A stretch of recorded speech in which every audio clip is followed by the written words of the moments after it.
Hello and welcome back to the Hats We Wear. I am Beth Chafano, and today I have the honor of interviewing Robin Eaton. Welcome, Robin, to my first episode of my podcast. Oh, the first episode. You That's were so the first. exciting. Yes, Yay. I get to yes. be the first. You are. You were the And first. there I'm went so my cat. excited. She had to join in. Your kitty wants to be part of it.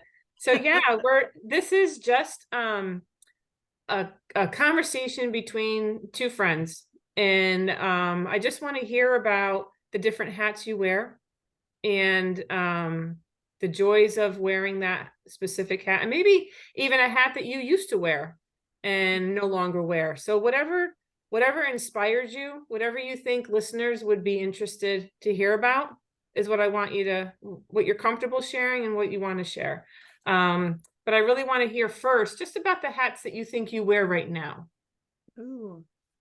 Well, I'm an entrepreneur, so there's that hat.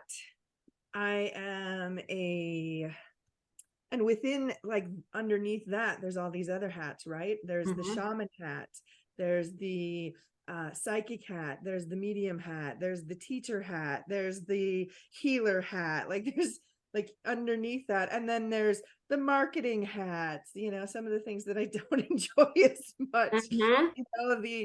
The businesswoman, the having to do the accounting and all of there's so many hats that fall underneath being an entrepreneur.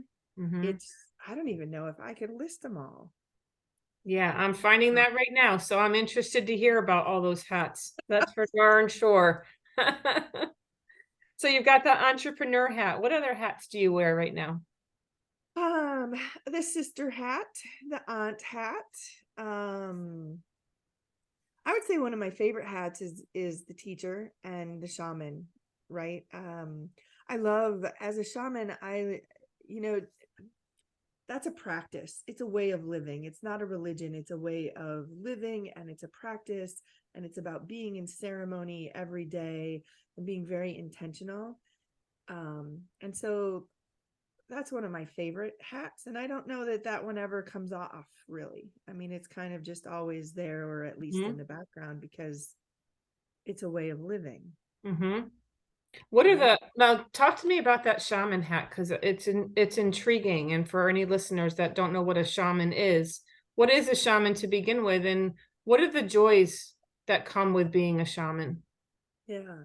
So I think the simplest explanation for a shaman is it's someone who follows the call of their spirit, and also maybe has some roots in an indigenous practice.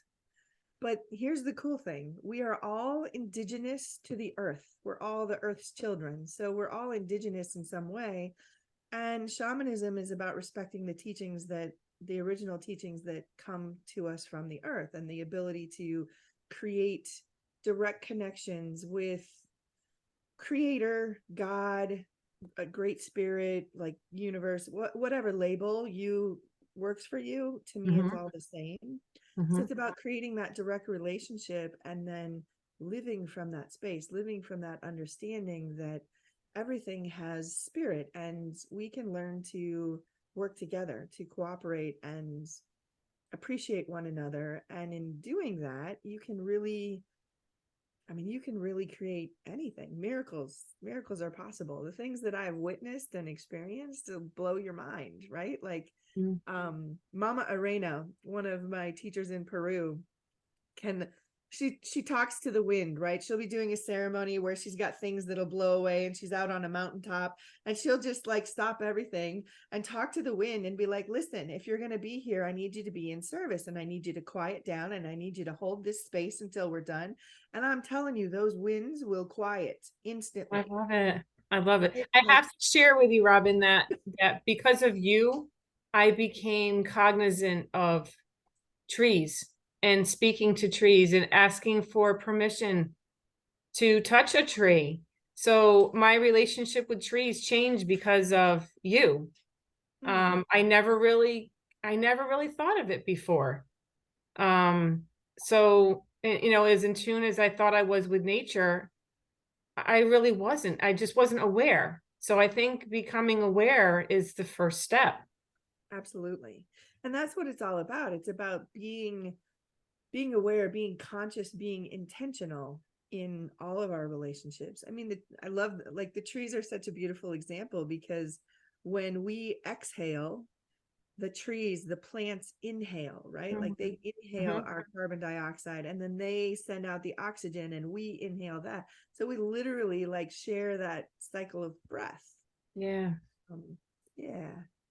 What were the challenges, or maybe are the challenges? Did you encounter any challenges in this journey? You're laughing. Oh So tell me yeah. about them, sister. Let's hear it. So it's like, all the teachings and everything about it is simple, but I won't call it easy, right? Because really, if you're going to follow this path, if you're going to do this, you really have to look in the mirror. You really have to deal with yourself. You have to face all your deepest, darkest secrets. You have to learn to walk in a way where, like, you have to practice it, right? You have to engage. And so, man, I've had to face my own demons and go through the dark night of the soul, not just once or twice, like, but it's like cycles you go through, and you repeat it. And shadow work is hard, when you have to look in the mirror and really acknowledge, like, you're responsible for everything, and to look at yourself and really look at what you've created in life. And and and you're responsible for all the good, right? But you're also Mhm. responsible for the things that you don't care for. Mhm. That's tough. And I've had and if you don't want to, like, when you commit to this path, when you receive, like, the initiations and you follow through, whether you are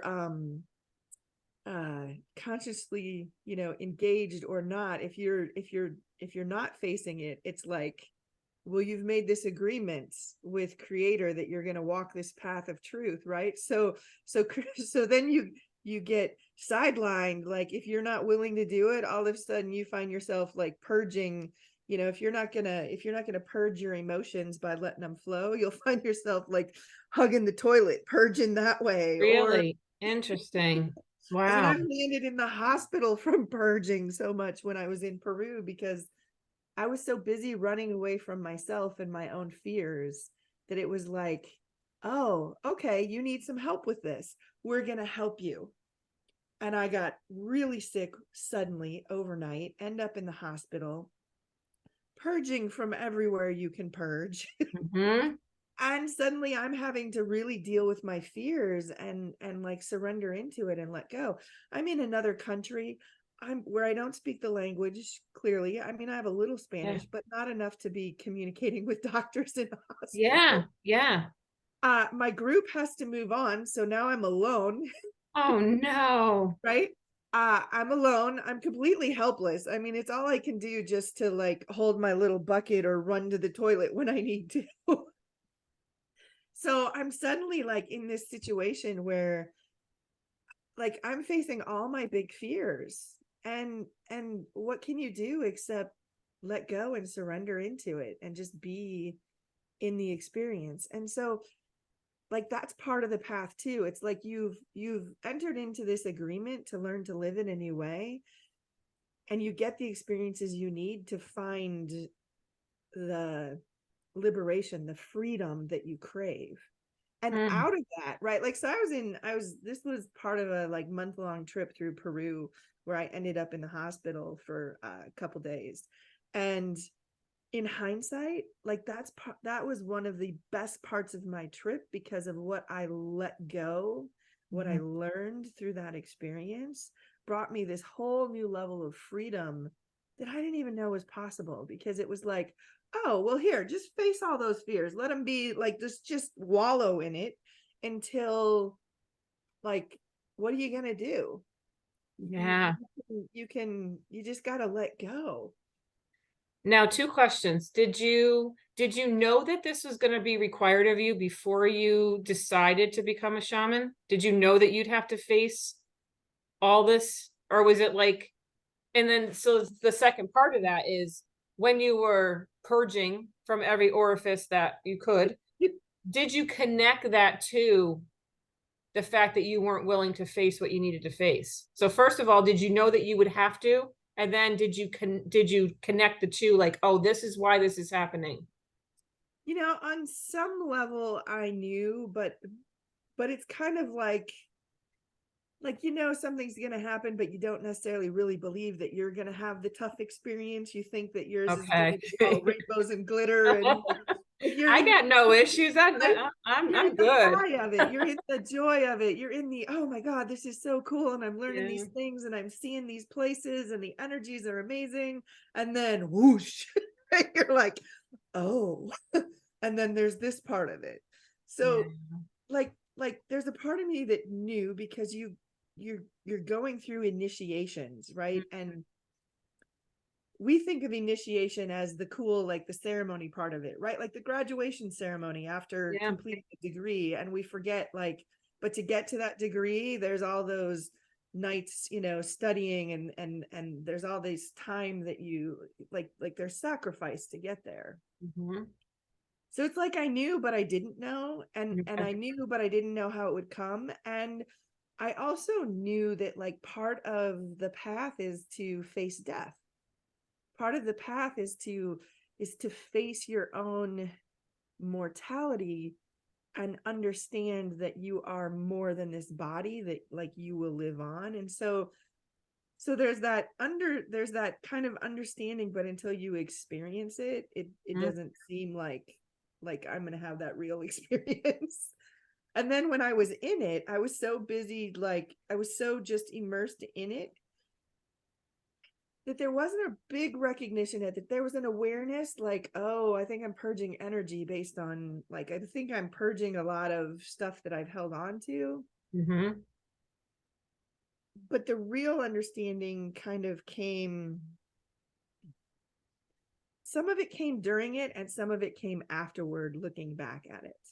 So Okay. some of there was a little bit of an awareness during it, like this is meant to be, and this is like, oh my God, here I am facing all my deepest fears and I haven't died yet. Yeah. Right? And so what am I really afraid of? Like, what do I really have to fear? So there's awareness in it, and then there's deeper awarenesses that have come since. Mm. And I swear, every time I look back, every time I tell the story, I'm like, oh yeah, and then there was this piece. Like, it's like the spiral where you keep learning from it, you keep Yes. realizing just how much like I surrendered in that moment. Mhm. Yeah. I mean, even think And about vomiting and how much we fight that. Like nobody likes to puke. mm-mm. and No, and, it's and most of terrifying us, because you like, can't breathe. You can't right, breathe while it's happening. So it's terrifying. it's Yeah. terrifying, and so we fight Yeah. it and we fight it, but Mhm. you only feel better once you surrender to it and get through it. And get it out. Yeah. Yeah, And just get it out. And transformation is painful. It's exactly. uncomfortable. You got to sit in the Un- discomfort in order to see the change. yeah, and And on it's the other right side around the is corner. amazing, but you can't even fathom how amazing it is Hmm. until you go through it. Like the freedom that comes afterward is incredible, but you think you're going to get like freedom, right? Like this nice, and what you get is like, oh, so much more. It's incredible. Now, how many years ago was that experience? That was, I want to say 5 or 6 years ago. Have you had any experience since then that where you had a challenge and you were like, okay, let me lean into this because you had the experience already in Peru of the huge transformation that occurred from that discomfort. Were you able to apply that in your future challenges? Like, okay, let me lean into it because I know something's meant to be learned here. Yeah, many times. And that goes back to the entrepreneur hat. Like, being an entrepreneur is tough, because one week you might bring in $5,000, $10,000, and the next week you might bring in 50. Right. Mhm. And so there's fluctuation, and you might put out this incredible offering that is going to be amazing, but maybe you didn't market it right, or maybe it's the wrong weekend or whatever. And so you don't get anybody that signs up. And the next time you put something out and it's overfilled, it's this roller coaster, right? Mm. And I think back to like just surrender, just like the surrender that I found in that experience. I come back to that a lot. Like just surrender to the flow and know that it's all going to work out. Like the other piece of Peru is like I spent all my money to go do that. Right? So that was another piece of like, great, I spent every penny that I had to like be in the hospital puking. How am I No going to pay for bombing. this? Right? It all worked out, right? It all is this. And so like I found this deep level of faith and trust in that experience that is carried through to everything else, where like, okay, so this didn't work out, interesting experiment, let's try something else. Like it's allowed me to just flow with life in a way that I used to be so uptight and so controlled. I mean, and I used to work in law enforcement, so there's a hat. There's the hat that you've taken off. There's a hat that I've taken it off, and yet some of those things you can't unlearn, right? Hmm. Like some of those habits are so ingrained. So it's really interesting. But yeah, that experience in Peru has changed so much, and I rely on it a lot. I come back to it a lot. Hey, remember like how it felt to be like completely helpless in another country with like, are you and were you really helpless? Yeah, pretty much. I mean, in that point my body was helpless, but my mind, my spirit wasn't. And so I Hmm. remember that now, like there's always choices in front of me. And even when it feels really challenging or really hard, I go back to some of those moments, and it's like, I got this. Yeah. Yeah. Are there any new hats that you're either just trying on and navigating through, or ones that you are like interested in perhaps trying on for size? Or are you good where you are right now? You're just doing your own thing with the hats you've got on. I've been the new hat that I've tried on lately, that I'm having fun with is as a I don't know, an artist or a creator. I've like a couple weekends ago, I made my first drum. I like took buffalo, like made a buffalo Saw hide that. That is drum. so cool. Tell me about that. Tell me about this artist hat. Where did this come from? It's kind of always like I've always played around with crafts and art, and I love it. Hmm. And I've been making my own shamanic tools lately, so creating my own smudge wands and creating and like making the buffalo drum. Hmm. um and there's something about that there's I love, like there's satisfaction in crafting with your hands. Like I made this, right? I didn't buy this from somebody. Like I did this, I made this, right? Like with my Yeah. own two hands. And an appreciation like for the buffalo that gave its skin, and the tree that gave the frame, and all of those things. And to like literally soak the hide, and then like use the raw hide to like string it together. And I had no idea like how much work goes into this. Like there's such an appreciation when you make something yourself. You have a new appreciation for people who like they've mastered this, and this is like their what they contribute to the world. And I love Especially when it's made with your hands as opposed to manufactured by a machine. yeah. Because you're really putting your energy and your intention into that, whether it's going for yourself or whether you're going to sell it or give it away or whatever you're going to do with it. But it has a different vibrational energy to it because it was made Yes. by someone's hands. And the intention and the like all everything that you put into it, like this drum, like I know the medicine of this drum because it was Mm, co-created, like me and the buffalo hide and the wood and the like we had to talk to each other. Like that hide is thick and didn't want to bend in certain ways, and so like playing it with it and working it, and then not knowing like how it's going to sound until it's all done, right? Yeah. Like there's a magic to that process and that creation. And what I love is like every time I put on a new hat, it carries over into the other hats. And so Mm-hmm. I put on that creator hat, that artist hat to do this buffalo drum, and how it like plays into everything else, how the lessons in that come into the other things of, when I start a new project or I take something new on, I never know for sure how it's going to turn out in the end. And half the time, I don't know how much work is going to go into it until I really dive into it. Yeah. And you learn through experience. And it's just such a reminder to me that life is meant to be experienced. There's only so much we can learn from a book or from like it's about the experiences. And one of the things that's come out of this for me lately is I want to wear as many hats in this lifetime as I possibly can, Mm-hmm. because they're all so different. And then I can choose the ones I love and the ones that I'm like, I can put those hats away, but know that I did it. Know Yeah. that I've been there. I've been a dog trainer. I've run a convenience store. I've worked in fast food. I've worked in like I've been a law enforcement officer. I've been like all the different things to be able to like look back and be like, yeah, that was cool. And I did that. And And now I'm on all of to it contributed to who you are. Working in fast food, you had to deal with the public. You had to, it's all right. contributing to who you are as a person. Yeah.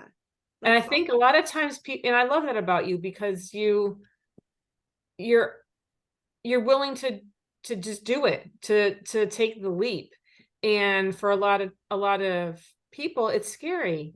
And they're content in their discomfort, really. They're okay sitting in the mildly dirty diaper because they don't want to go into a dirtier diaper to get the clean diaper. You know what I mean? right. So because it's uncomfortable changing, because it's scary.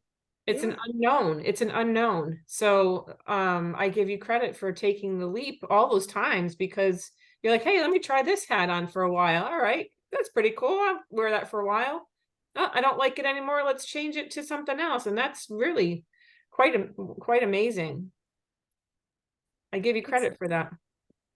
Thank you. Thank you.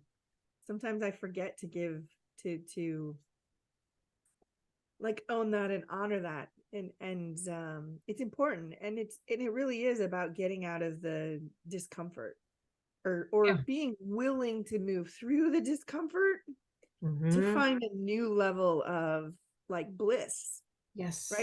Because we get comfortable, we get in this place where like, yeah, I can do this and this is all right, and life's kind of moving along at a steady pace. But Hmm.